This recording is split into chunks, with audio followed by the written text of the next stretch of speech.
চরণ ধরি বলে যাই মা, বড় গন্ডগোলের হরিবাসর। তবু একটা কথা আমি না বলে পারছি না, যতক্ষণ এই হরিবাসরে বসবে ততক্ষণের জন্য এই আমার আমার ভাবনাটা, সংসারের ভাবনাটা ত্যাগ করে দেন। সমস্ত সংসারের মায়ামোহ কি হচ্ছে দাদা? আওয়াজটা দেখো, হরিবাসরে আসছে না, বাইরে চলে যাচ্ছে, এখানেই হচ্ছে না আওয়াজটা, সারাক্ষণ গে নিতে যাচ্ছে, সারাক্ষণ।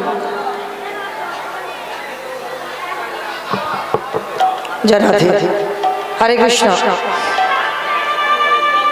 এই মন্দিরে ওখানে কে কারা আছে? চুপ করো তো দেখি, একটু চুপ করো, একটু চুপ করো ভাই। যারা যারা ওখানে আছো একটু আস্তে কথা বলো, একটু আস্তে কথা বলো, অনেক গন্ডগোল হচ্ছে, এত গন্ডগোলে আসো।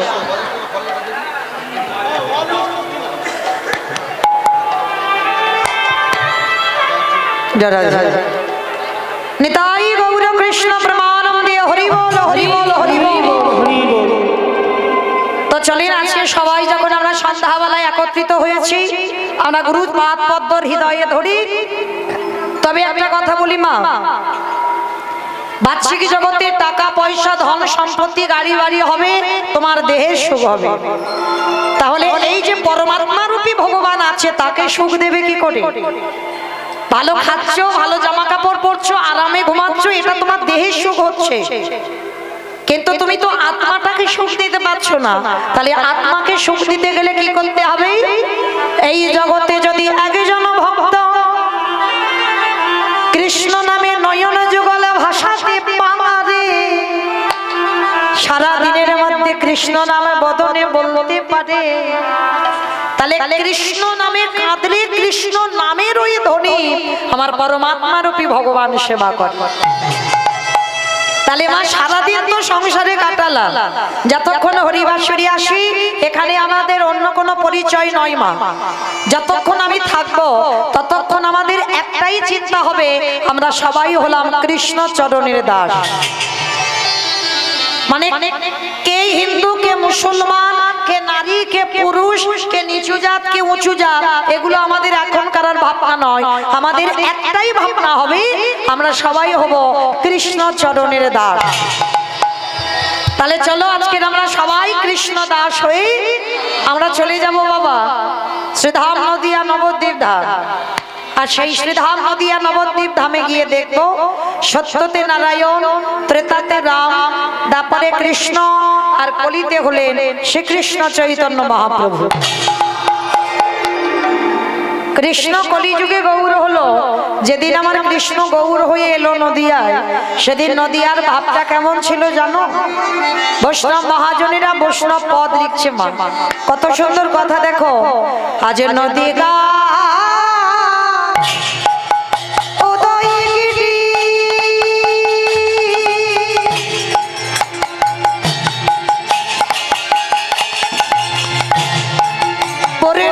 চন্দ্র গগর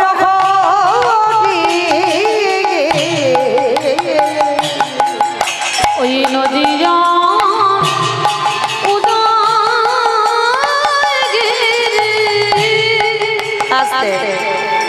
আমার এটা একটা কথা বলেনি, ঝগড়া করতে গেলে প্রথমে করে নেওয়া ভালো, আর মাঝ রাস্তায় গিয়ে যদি ঝগড়া হয় তাহলে তো মারামারি বেঁধে যাবে। তাহলে আগে ঝগড়াটা করে নি। এই যে কীর্তন শুনতে গেলে ভগবানের জন্য একটু কাজকর্ম করতে হয়। কাজগুলো কি কি? শঙ্খধ্বনি, উলুধ্বনি, আর যাদের যাদের দুটো হাত এসেছে, যাদের হাত নাই তাদের বলবো না, যাদের হাত দুটো এসেছে প্রেম সে আত্মনিবেদন। কি মাইরা হাত এসেছে তো? যাদের এসেছে কই একবার দেখাও। নিতাই গৌর প্রেমানন্দে হরি বল হরি বল। বেশ, তাহলে চলো দেখি যাদের হাত এসেছে এবার দেখে একটু উলুধ্বনি দাও। প্রেম আজ নদী গা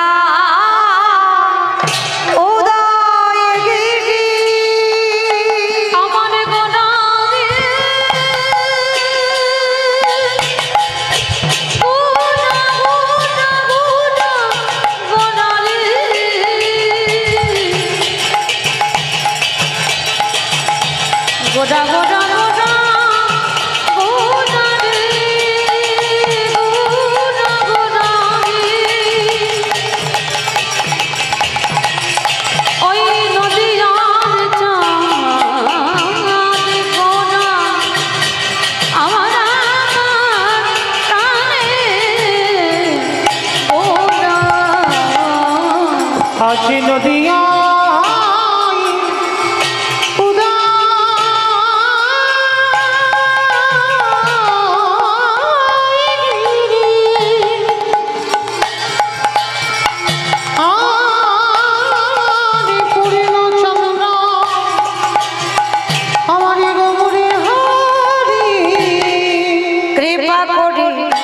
হইল আজ কৃপা করি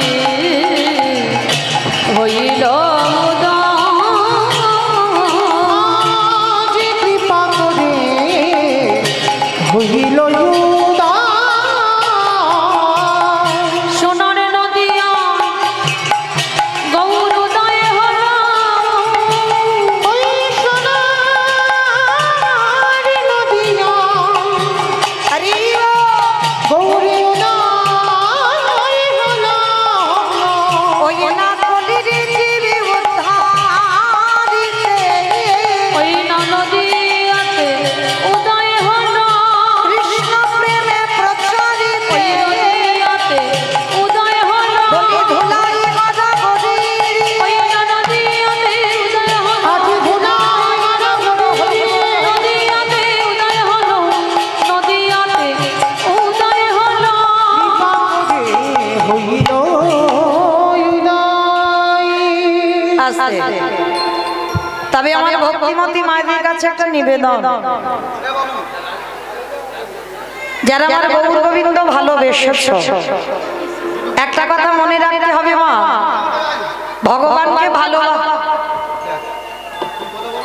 ভগবানকে ভালোবাসতে গেলে সবার আগে চিন্তা করতে হবে যারা লক্ষ্মী কালী দুর্গা সরস্বতী মনসা শীতলা ভক্ত তাদের পাহাড় আছে কিন্তু এই জগতে যারা কৃষ্ণ ভক্ত হবে বাবা রামচন্দ্রের ভক্ত হবে নারায়ণ ভক্ত হবে যারা কলিকালী আমার চৈতন্য মহাপ্রভুর ভক্ত হবে তাদের বাবা মৃত্যুর আগের দিন পর্যন্ত কাঁদতে হবে কেন যে করে আমার আশ তারে করি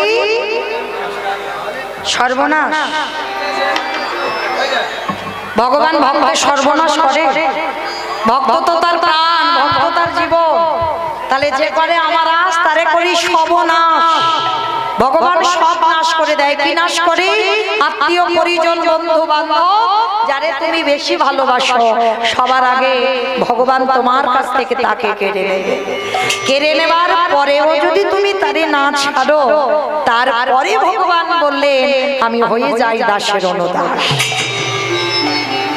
আমাইরা যারা যারা আমার এই কীর্তন ভালোবাসো মানে শুধু আমার কীর্তন নয় যারা জগতে সব কীর্তন ভালোবাসো তারা একটু সাবধানে থেকো কেন বলছি জানো শুনলে বুঝতে পারবে যারা কীর্তন ভালোবাসে মহাপ্রভুর হরি নাম যারা ভালোবাসে তাদের কি দুর্গতি হয় জানো শুনে নাও একটু নবদ্বীপের মাটিতে বাবা একজন ভক্ত ছিল যে ভক্তটার নাম ছিল মা শঙ্করাচার্য ভালো করে মন দিয়ে শুনবে কেমন এক মন থেকে যেন দু মন হয়ে না যায় ভালো করে শুনবেন যে কীর্তন শুনলে আমাদের গতিটা কি হবে তা ভক্ত শঙ্করাচার্য তার স্ত্রী ছিল বাবা সত্যবতী মা দুই স্বামী স্ত্রীর বসবাস নবদ্বীপের অলিতে গলিতে বাবা ভিক্ষা করে মা ধুকুরি করে যা কিছু পেত আমার প্রতিদিন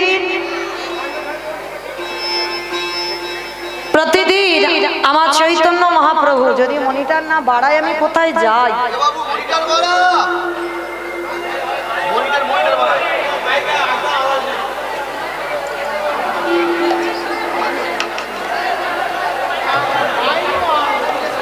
কি হচ্ছে এই আওয়াজে প্রতিদিন আসর কি করে করবে দেয়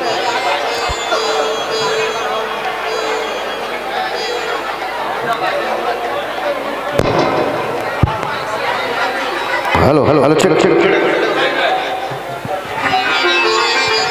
জানি তাই পাল্টা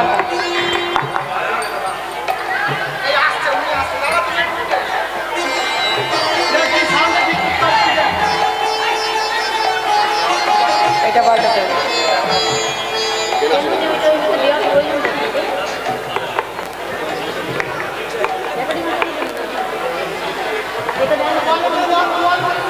ठीक कुछ ए देखो बाबू बाबू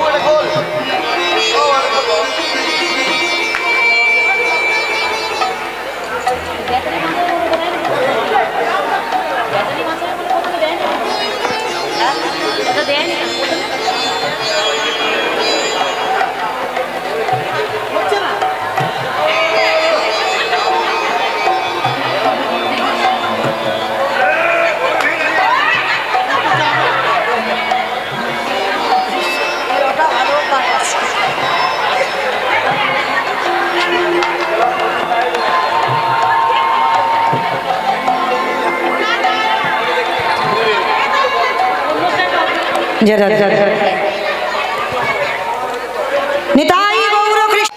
না পরমান্ন করতে হবে সন্তানের জন্য। যারা প্রসাদ ভোজি আমরা, তাদের কথা তো বাদ দাও, তারা তো নিবেদন করে পাবে। আর যারা প্রসাদ ভোজি নয়, যারা ভগবানকে দিয়ে প্রসাদ পান না, অন্ন পান না, তাদেরকে ওই ছেলের জন্মদিনে অন্তত একটু পায়েস করে তাতে একটা তুলসী পত্র দিয়ে আমার গোবিন্দকে নিবেদন করতে হবে। আর সেই প্রসাদই ছেলেটাকে দুপুরবেলা একটু সেবা দেওয়া। অনেকে আছে বাবা, দেখবেন যতদিন জন্মদিন ততগুলো মোমবাতি জ্বালালো, আর জ্বালিয়ে বাবা ছেলে যখন কেক কাটবে ফু দিয়ে নিভিয়ে দেয়, তাই তো? অপরাধ নেবেন না মা। আমি বলছি বলে যেন মনে করুন আমি জ্ঞান দিতে এসেছি, না, জ্ঞান নয়, এটা নিয়ম নয়। ভালো করে ভেবে দেখবেন, ছেলে যদি বাইরে থাকে, স্বামী যদি বাইরে থাকে, যদি বাবা তুমি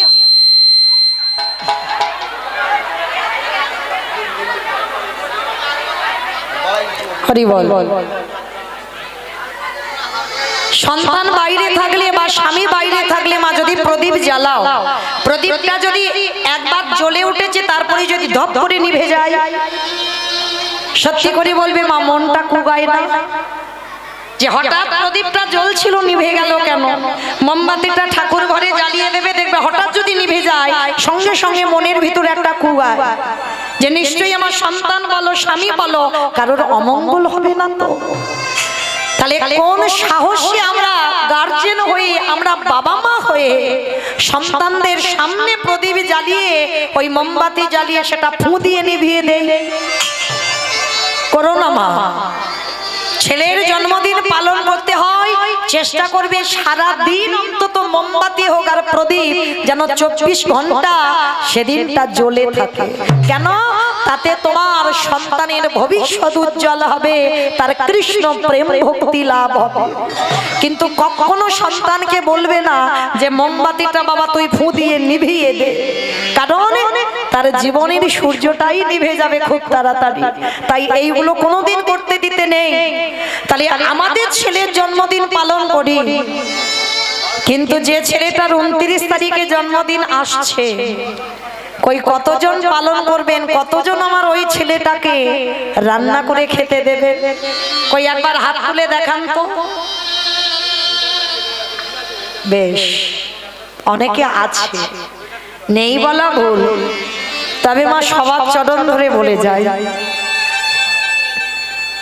যদি পারেন আমার ওই ছেলেটার খুব পছন্দের রান্না, ওই যে থোরের ঘন্ট, মোচার ঘন্ট, কচুর ঘন্ট, ডুমুরের তরকারি, যেগুলো পাওয়া যাবে সচরাচর, সেগুলোই তো আমার ওই ছেলেটার খুব প্রিয়। কচি লাউয়ের পায়েস, এগুলো আমার খুব প্রিয় ভগবানের। তো যদি কেউ পারে একটু করে রন্ধন করে ওই দিনটা আমার ভগবানকে, আপনারা প্রসাদ বুঝি নাই হয়, অন্তত ওই দিনটা একটু নিরামিষ আহার করে নিজে নিরামিষ পাত্রে রন্ধন করে আমার ভগবানের উদ্দেশ্যে দেবে। কারণ এই আরতিগুলো ভগবানের চরণে থাকা দরকার। যা যা কিছু পৃথিবীতে দেখছে বাবা সবটি তারই দেওয়া ধন। তাহলে তারই দেওয়া জিনিস যদি বাবা আমরা শুধু একা একাই খেতে ব্যস্ত, তাকে দিয়ে যদি না খাই তাহলে সেটা কি অপরাধ নয়? তাকে তো দিয়ে খাওয়া দরকার। তাহলে অন্তত ওই দিন একটু ভগবানের জন্য কচি লাউয়ের পরমান্ন করে আমার ভগবানকে খেতে দিও। একটু কচুর তরকারি, মোচার ঘন্ট, ডুমুরের তরকারি করে একটু ভগবানকে খেতে দিও। কারণ আজকের মা সত্যবতী ভিক্ষায় কিছু পাইনি, কিন্তু ঘরের চালে একটা কচি লাউ হয়ে আছে। স্বামীকে বলছে, স্বামী তুমি চিন্তা করছো কেন? গ্রামে ভিক্ষা পাইনি তো কি হয়েছে, আজকে দরকার নেই, আমি আমার নিমাইয়ের জন্য একটা কচি লাউ পেড়ে একটু পরমান্ন করে দেব। বলে ঠিক আছে সত্যবতী, তুমি যখন চাইছো তাই হবে। মা কি করেছে, মাছে ঘরের চাল থেকে কচি লাউটা পেরেছে। লাউটা পেরে ঠিক ভোর ভোর নিমাই তো আসবে, হরিনাম করতে করতে প্রসাদ পাবে, আর ওই লাউটা নিয়ে সবে মা সত্যবতী ভগবানকে সেবা দেবে, সবে লাউটা নিয়ে বানাতে বসেছে। আর প্রতিদিন সকালবেলা আমার মহাপ্রভু কি করে গো, ভজ শ্রী কৃষ্ণ কহ শ্রীকৃষ্ণ লভ শ্রীকৃষ্ণে নাম রে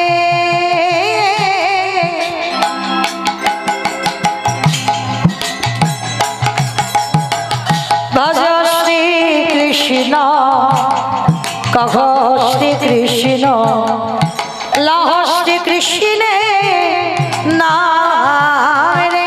দাঁড়া দাঁড়া দাঁড়া, ভক্তগণ সবাই যেই না মহাপ্রভু বলছে তোমরাও আমার সঙ্গে গাও, ভক্তগণ সবাই বলছে দূর আমরা গাইবো না, আমরা মরতে কেন ওই নাম গাইবো? হ্যাঁ, যদি গাইতে হয় তুমি ওই নাম গাও, আমরা তো ওই নাম গাইবো না। আমাইরা তাহলে আমরা গাইবো কি? তোলো দেখি একবার হাত সবাই। ভজ গৌরাঙ্গ কহ গৌরাঙ্গ লহ গৌরাঙ্গে নাম রে উলুতনে। ভজ গৌরাঙ্গ কহ গৌরাঙ্গ লহ গৌরাঙ্গীর নাম রে।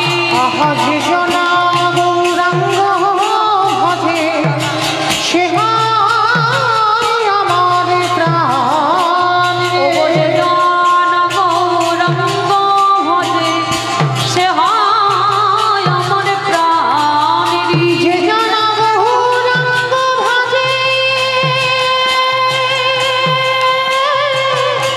সে হয় আমার প্রাণ রে। ও ভজ জন গৌরাঙ্গ ভজে সে হয় আমার প্রাণ রে। ভজ গৌরাঙ্গ কহ গৌরাঙ্গ লহ গৌরাঙ্গের নাম রে। ভজ গৌরাঙ্গ নিতাই গৌর হরি বল হরি বল হরি বল। নাম রে। তিনি গেলি গৌরাঙ্গ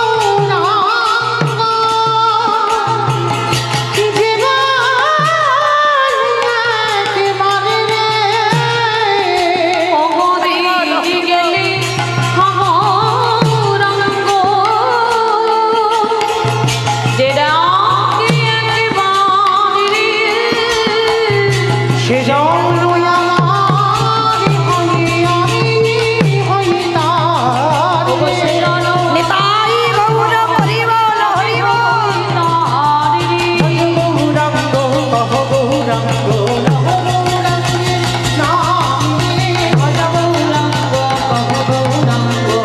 লহ গৌরাঙ্গের নাম রে। আস্তে শঙ্করাচার্য স্নানে গেছে আর সত্যবতী মা ওই লাউটা বানাতে বসেছে, রন্ধন করতে হবে তো অস্ত্রটা নিয়েছে।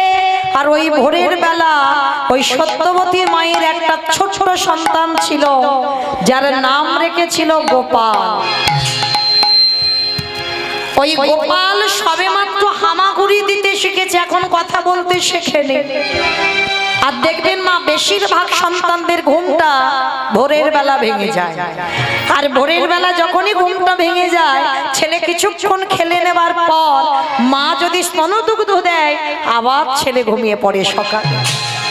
তারপরে মায়েরা উঠে কর্ম করে। তো গোপালের ভোরবেলা ঘুম ভেঙে গেল, আর ঘুম ভাঙতেই বাবা হামাগুড়ি দিতে দিতে বারান্দায় এসেছে। আর মা সত্যবতী লাউটাকে পেরে অস্ত্র ধারালো অস্ত্রটা নিয়ে বসেছে, আর ওই একদিকে লাউ আর ছেলেটা হামাগুড়ি দিয়ে এসে সত্যবতীর মার কোলে বসেছে। আর কোলে বসে সন্তান স্তনদুগ্ধ পান করছে, মার ওদিকে খেয়াল নেই। ওই মহাপ্রভু হরিনাম করতে করতে আসছে, আর ওই হরিনামের ধ্বনিটা সত্যবতীর কানে বাজছে। যারা বাবা প্রকৃত কৃষ্ণ নাম হৃদয়ঙ্গ করে শোনে তাদের বাহ্যিক জগতের কোনো আর কিছু ভাবনা চিন্তা থাকে না। হরিনামে একেবারে ডুবে গেছে সত্যবতী মা, কানটা চলে গেছে ওদিকে, দেহ মন প্রাণটা গৌর চরণে নিবেদন। আর ওই হরিনাম শুনছে, আর ছেলেটা তো দুগ্ধ খেতে খেতে কখন মার কোলে ঘুমিয়ে পড়েছে। সত্যবতীর ওদিকে খেয়াল নেই, আর লাউ আর ছেলের মাথাটা একই জায়গায় আছে। সত্যবতী মা হরিনাম শুনছে, দুটো নয়নে ধারায় বিগলিত হচ্ছে। খেয়াল নেই ওই ছেলের মাথাটাকে কখন মা তুলে লাউ মনে করেছে, ধারালো চকচকে অস্ত্রটা দিয়ে ওই সন্তানের মস্তকটাকে ছেদন করে দিল। যখনই মস্তকে ছেদন করে দিল, তবুও মায়ের এখনো চৈতন্য হলো না যে আমার সন্তানকে আমি নিজের হাতে কেটেছি। নিজের হাতে ওই হরিনাম শুনছে আর মাথা দোলাতে দোলাতে ওই সন্তানের মাথাটা টুকরো টুকরো করে কাটছে। যেমন আমরা লাউ টুকরো টুকরো করে বানিয়ে থালাতে রেখে দিই, ঠিক সেই রকম টুকরো টুকরো করে বানিয়ে থালাতে রেখে দিয়েছে। সত্যবতী জানে না কোলেতে পড়ে আছে মায়ের শুধু ছেলের দেহটা, আর মাথাটা টুকরো টুকরো করে কেটে দিয়েছে। শঙ্করাচার্য স্নান করে যেই না দরজায় প্রবেশ করেছে, প্রবেশ করা মাত্র চমকে উঠেছে। কি সত্যবতী, এত রক্ত, এত রক্তের স্রোত আমার উঠানে কি করে এলো? কি হয়েছে আমার ঘরে? ছুটে গেল, দেখে না বারান্দায় সত্যবতী মা বসে আছে বটিটা অস্ত্রটা নিয়ে, একটা থালাতে কেটে টুকরো টুকরো করে ছেলের মাথাটা, গোটা লাউ যেমন কালার লাউ তেমন পড়ে আছে, আর ছেলের দেহটা কোলে। শঙ্করাচার্য দেখা মাত্র ডাক দিল, সত্যবতী। শুনতে পাচ্ছে না কেন? ও তো হরিনামে ডুবে গেছে। মহাপ্রভুর ওই যে হরিনামটা কানে বাজছে, আর কোনো খেয়াল নেই, কিছু শুনতে পাচ্ছে না। বারবার যখন ডাকছে শুনতে পেল না, অঙ্গটা স্পর্শ করে বলছে, সত্যবতী তুমি শুনতে পাচ্ছ না? এটা তুমি কি করেছো? কি করেছে স্বামী? আমি তাকিয়ে দেখো, দেখো তুমি তাকিয়ে দেখে না বাবা। সত্যবতী যখন জ্ঞান ফিরেছে, দেখে না ছেলের মাথাটা টুকরো করে কাটা। চিৎকার করে ডাক দিল, গৌর হরি।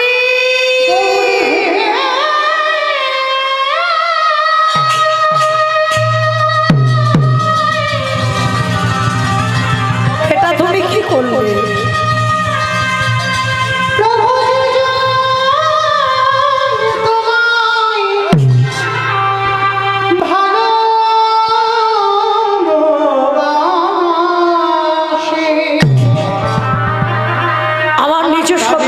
আমি বলি দিলাম,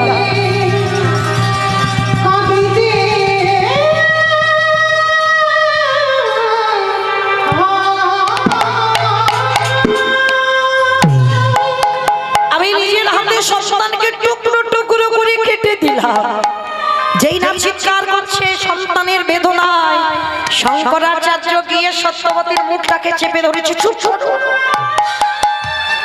চুপ কর, খেতো না সত্যবতী, খেতো না। কেন ভুলে যাচ্ছ? প্রভু যেটা করে মঙ্গলের জন্য। চুপ করো, এইটা আমার কোন মঙ্গল? আমি মা হই, আমার একমাত্র সন্তানকে আমি নিজের হাতে কেটেছি, আর তুমি বলছো এটা আমার মঙ্গল? সত্যবতী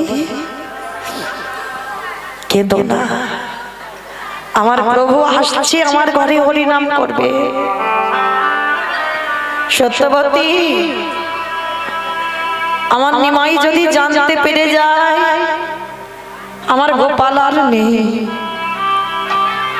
আমার বাড়ি অসহজ, আমার বাড়িতে আর প্রভু হরিনাম করবে না, প্রভু হরিনাম করবে না। তাই যা। সত্যবতী তো মা, সইতে পারে কেউ? শঙ্করাচার্য বলছে, সত্যবতী আমার ছেলে মরে গেছে আমি সহ্য করতে পারবো, কিন্তু আমার বাড়ি যে একদিন হরিনাম হবে না, এইটা আমি সহ্য করতে পারবো। পুত্র হারাবার শোক আমি নিতে পারবো, কিন্তু একদিন এই শোকটা আমি নিতে পারবো না। সত্যবতী যখন পাগলিনীর মতো কাঁদছে যাতে মহাপ্রভু জানতে না পারে, স্ত্রীর হাতে পায়ে দড়ি বেঁধে মুখটা বন্ধ করে যাতে প্রভু চলে যাবার পরে মুখটা খুলে দেবে, তখন কাঁদো। মুখটা বেঁধে ঘরের মধ্যে রেখে দিয়েছে। আর এদিকে মহাপ্রভু হরিনাম করতে করতে বাড়িতে ঢুকছে। ও মায়েরা, সে কি জানে না এ ঘরেতে আজকের কি ঘটনা ঘটেছে? বলার প্রয়োজন লাগে না, বলার দরকার লাগে না। ভগবান কাউকে কিছু বুঝতে দিচ্ছে না। মহাপ্রভু যেমন হরিনাম করে আজও করছে। ভক্তরা সবাই যেমন হরিনামে নৃত্য করে আজও করছে। আর সবার পিছনে দাঁড়িয়ে শঙ্করাচার্য কাঁদছে আর নৃত্য করছে। মহাপ্রভু গিয়ে ভক্তের চোখের জলটা মুছিয়ে দিয়েছে। কাঁদছো কেন? আচ্ছা শঙ্করাচার্য, তুমি প্রতিদিন কাঁদো। আমি যখন হরিনামে নৃত্য করি, তুমি আমার সঙ্গে নৃত্য করো, তুমি কাঁদো, তবে আজকে যেন মনে হচ্ছে তোমার কান্নাটা একটু বেশি। আচ্ছা বলো না সত্যি করে, তোমার ঘরে কি কোনো অমঙ্গল ঘটেছে? গৌরী, যার বাড়িতে এমন মঙ্গলময় হরি নারায়ণ, তার বাড়িতে কি কোনোদিন অমঙ্গল ঘটতে পারে? ঘটেনি প্রভু, আমার বাড়ি কিছু ঘটেনি। তুমি কীর্তন করো, তুমি নৃত্য করো। আর ওদিকে সত্যবতী গুমরে গুমরে কাঁদছে, মুখে বন্ধ করে রেখেছে, কাপড় বেঁধে রেখেছে যাতে আওয়াজ বাইরে না যায়, যাতে প্রভু বুঝতে না পারে। আর বুঝতে পারলে তো হরিনাম বন্ধ হয়ে যাবে। মুখটা বেঁধে রেখেছে।